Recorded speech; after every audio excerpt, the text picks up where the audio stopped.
What is happening, YouTube? Happy Halloween. Um, this was a good Halloween night for Clipper Nation in general, man.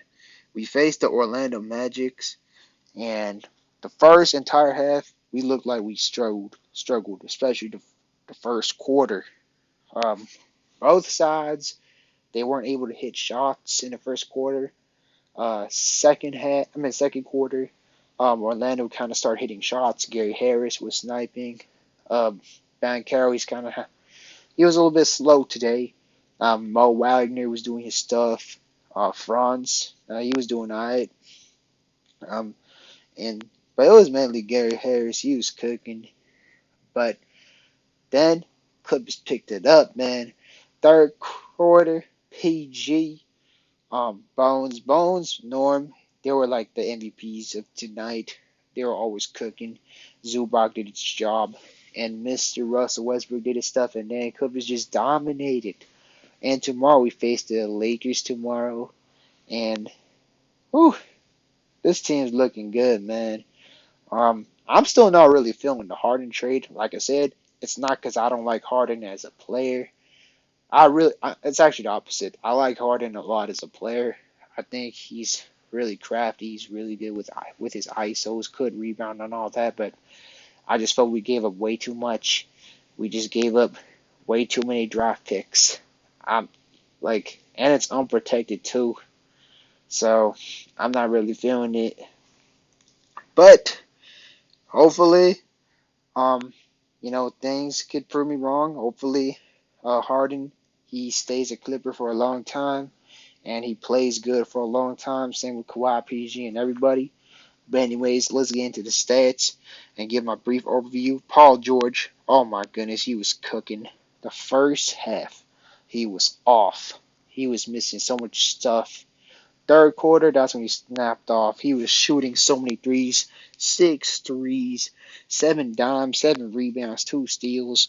So he's a really good playmaker, man. He could play defense, could rebound. He's him. He is him. Kawhi Leonard, he had a really off night, but he got rebounds and got his assists, 2 steals, played really good defense. But he had an off night. In a way, it's kind of good because then next game Kawhi's gonna go crazy. Um, if Kawhi, I'm sure a lot of sports bettors they're kind of like disappointed on Kawhi, especially if you bet him on the over. And I And if you manage to have Kawhi on the over for points, I definitely feel your pain. I did not bet anything tonight except the Rangers money line, but I definitely feel your pain if Kawhi sold your parlays because I'm a little disappointed in Kawhi just because he sold the parlays, man. And you know me, I don't like when a player disrespects another man's parlay. But hopefully Kawhi bounces back and he cooks the Lakers and he respects everybody's parlays. But that's just me trying to poke a bit of a fun just because why the heck not? I know it's probably not funny, but I'm just saying, gotta respect people's parlays, Kawhi. Come on, man. 8 points, you could get at least 30, but it's all good. Everybody has their off nights, and honestly, Kawhi is not one of those players you would bet on overs during like the regular season unless if you had so many off games when he's just due to have good games. Playoffs though, that's when you probably would bet Kawhi Leonard. Because in the playoffs, stars tends to respect the parlays a lot more, especially with Nikola Jokic. Oh man, Jokic in the regular season, he's not the biggest parlay respecters, but postseasons, his over PRA, that's usually a lock because he always does something. Zubac, I like what he did. 4 for 8, solid, dominating the post. 9 rebounds, not too high of a rebound night, but well, it is high. It's respectable. But I'm talking about like 10, 12. But that made my standards a little too high. But he did solid rebounding. Defense was solid too. 9 points and all that. Pretty solid player. Russell Westbrook. Bro, ESPN or Bleachers Report, whoever made that list, 93 players are not better than Russell Westbrook. That's definitely atrocious, man. Like, I would give you $100. I'll give you my whole entire bank account if you could legit name 93 players better than Russell Westbrook, because there is no way that 93 players are better than Russell Westbrook, man. Um, he started off pretty rusty too, but the thing with Russ, even when he's off, he always rebounds and he makes your offense goes way faster. And he got 5 steals. Are you kidding me? 5 steals are crazy.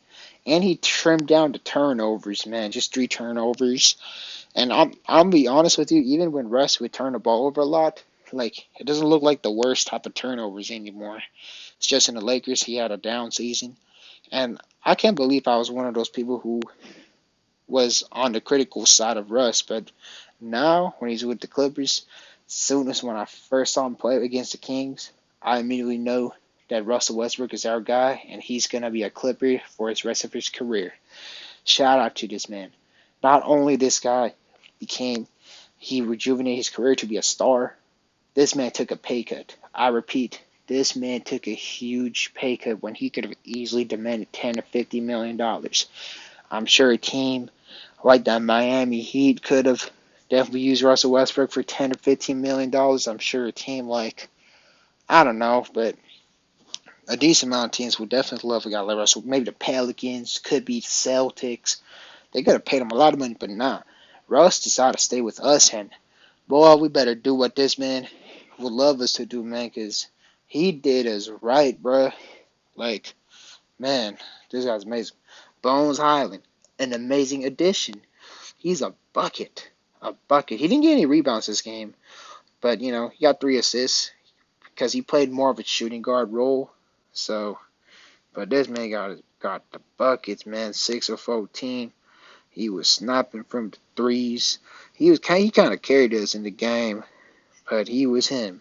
Shout out to Bones. And let's start showing Bones a little bit more love on the defense too. Although he kind of got cooked on defense at times today, but still, it's better than what people give him credit for. I'm glad that we kept him. Um, Diabate just played a little minutes, but he already made a lot of impacts. In my opinion, should give him a little bit more minutes, but we'll see. 2 assists, 1 rebounds. Like he's a high impact player, man. Mason Plumlee, he got some points and he got some rebounds. Defense always could use some work, but he's always pretty impactful on the offensive side, especially with Russell as well. Amir Coffey got a little 10 minutes, didn't do much. Norman Powell, he was key for this game. He was a bucket, man. He was a bucket. And yes, I know, like, I sound critical of Norman Powell. It's just sometimes, like, I feel one player is more expendable than other players. Like, especially, like, I felt like, I don't know, even Norman Powell did good tonight. I still felt it would have been better off if we, instead of giving the rest of our unprotected picks, we could have just probably added Norman Powell, and we could have definitely saved at least one first round picks, and all of our picks would have been protected, which means it's still technically ours. Let's just say worst case scenario. That's just my personal opinion. Maybe we could even have Robert Covington. It's not because I don't like Norman Powell. It's just I feel like we already got a lot of mouths to feed. You already got Terrence Mann, you got Brandon Boston Jr., and you got James Harden. That's why I'm like more willing to trade Norman Powell.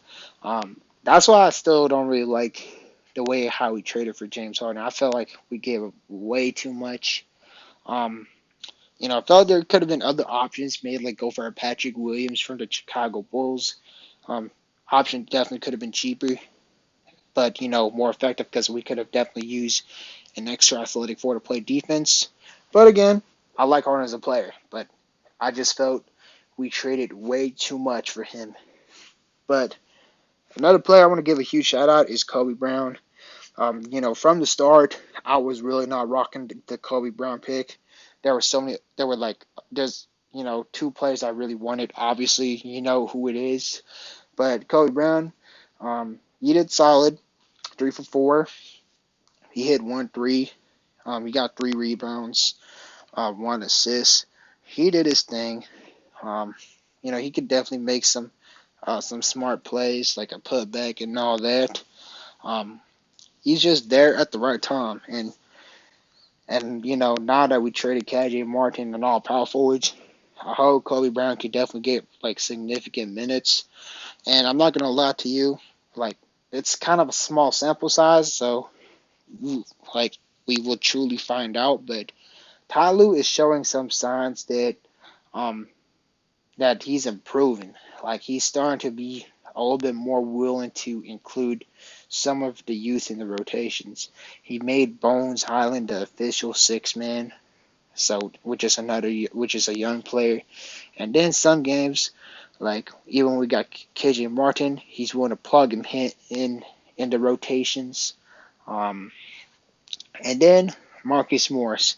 Last year he just played this man way too much, but this year he decided to completely shut him off of the rotations, even when Marcus Morris is healthy. Just shut him off. Do not play him any minutes. Completely DNP him. Coaching his decisions.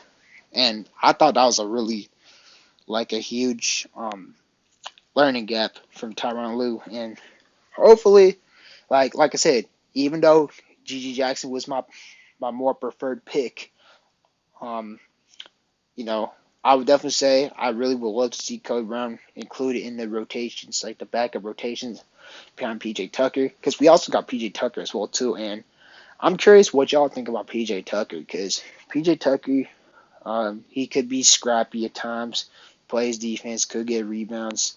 I mean, he did play center for the Houston Rockets. I haven't really paid too much attention on how he did with the Sixers, but let me know what y'all think. I know my homie Primetime Sports Podcast is really high on PJ Tucker. He be saying is that PJ Tucker, he plays hard, which is I could see. He's like a veteran. He's kind of like that old dog in the locker room. Um, so I th- so we could probably expect some solid things from PJ Tucker. Hopefully, but damn, I'm not really feeling the draft picks that we give up, man. I don't know. I'm just not really comfortable, man, because we don't control any of our picks, and even if we win a ring, um, my true I can't truly judge it if it was a good trade until once the picks start to go in effect. Because if the picks turn out to be a top tier prospect and turns out to be a star, even if we win the rings, I would not think that's a good trade. Not like because that's just my personal point of view. Because I don't like giving up draft picks that could potentially like stab us in the back and then would turn us to become like what I'm saying, like the Brooklyn Nets back in 2014, because that's how I'm feeling that Lawrence Frank's doing. I felt it was kind of like a premature, reckless decision. If I had to give like a little analogy, I feel like Lawrence Frank is kind of like a Brandon Staley of of general managers at times. Like he's not as bad as Billy King or David Kahn, because in Lawrence Frank defense, he does make good trades at times, but sometimes he just gets a little reckless, man. Especially the Eric Gordon trade. That was a very reckless move. Because if you don't know what I mean, because if you're especially you're a football fan, Brandon Staley, he's the coach of the Chargers, and one thing he's notorious for is going for fourth downs. And Brandon Staley, he goes for fourth downs even when it's on his own yard line, which gives a better position for the opposing team to get a touchdown on on our team, which is the Chargers. So, and then then eventually it definitely hurts the team, and then the team will probably lose. So that's kind of like my analogy of Lawrence Frank, because he gives up draft picks way too quick, and even though we don't have much like draft capital already with all the Paul George trade, he gave up more, so we have no like legit control 100% on our own first round picks for the whole entire decade of 2020. So the only thing that could like turn out to be a good trade is if James Harden, Kawhi, Paul George, and everybody has like a longevity of like a LeBron James or a Tom Brady or a Kareem Abdul-Jabbar.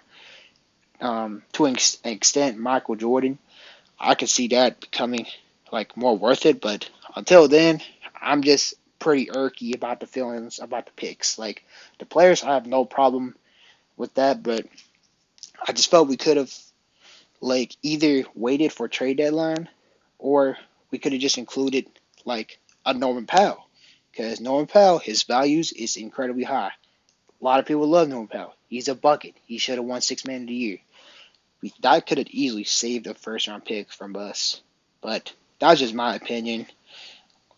I'm not feeling the way how we traded James Harden, but nevertheless, I'm looking forward to see how that works for the team in general. But man, I kind of rambled way too much. Let's get to the Orlando Magic. So Paolo Banchero, 5 for 13. So he kind of had like a semi rocky game. You know, like first half he hit some threes. Second half kind of like slowed it down. 15 points. He only got like 4 rebounds, so it's not as much as he should be. Um, 4 steals, which I'll give him that. Um, but it was kind of like a more of like a slower game from Palo. But um, I'm sure that he'll definitely have like better games later. It's just the Clippers. We're a good defensive team. We're going up against Kawhi, Paul George, and Zubac, so of course it's expected you're going to struggle. Franz Wagner, he was hitting stuff, 2% from 3, and he was grabbing rebounds too. And then 3 assists, solid. Wendell Carter Jr., 8 rebounds, 3 assists. 2 for 8 though. He was missing a lot. Like I said, that's what happens if you're going up against guys like Zubac, Kawhi, Paul George. Markelle Fultz, he's showing some flashes of being solid. He got 2 turnovers, 12 points, 5 rebounds. His assist was pretty low. And then Jalen Suggs, 5 for 10. He only shot 1 for 5 from 3 though, but other than that, he was pretty efficient. Would be solid with his floaters. 6 rebounds, 3 assists. Not too bad, although he got crossed a decent amount of times by Paul George. But hey, that's nothing to be ashamed of because Paul George, he's like that. Mo Wagner, I felt he was the most impactful player of the game. He was very solid. Got some key dunks. He got like low rebounding rate, but he was more of a scorer type of this game. Nevertheless, solid move. Orlando, they're actually a pretty good team. Like, they definitely going to make the playoffs this year for sure. Um, Cole Anthony, like in my opinion, he kind of missed a key amount of shots. Defense was not really the best. This is definitely a more slower game, but Cole Anthony, at times he could get hot, and he definitely could be a good. He's definitely a good player. It's just you could tell it's just an off game. Joe Ingles, he got some minutes, didn't really do too much. Gary Harris, he was more of the guy who lit us up in the second half. Didn't really see him too much in the second half. Felt like she should have played a bit more. Other than that, other guys didn't really play too much minutes. But the Orlando Magic team, they were like toe to toe with us. But then the second half, a lot of people they were just missing everything, man. They were just not hitting shots. The 3-point shootings was like 23%, and the Clippers 3-point shooting was like 45%. Like Orlando Magic's, I feel like their final piece is they definitely could get a 3-point shooter, in my opinion. Maybe like they could try to find a way to get Luke Kennard on the team. I don't know. Like any shooter that they could use, and I feel like they could be a pretty darn good team. Although Franz he could shoot, but this was more of his off game. That's probably part of the Clippers defense being pretty good. But anyways, that should conclude this video. Tomorrow we play the Lakers, and it's gonna be a good game. I think we're gonna win, of course. I'm just being biased. But what do you think about the game in general? And what do you think about the James Harden move? Do you like the move? Like completely? Do you agree with my personal skepticism about the James Harden trades, or you disagree? You think the picks aren't as consequential as I'm making out to be? Let me know what you think. But anyways, that should definitely end this Halloween Clipper post game opinions, and peace.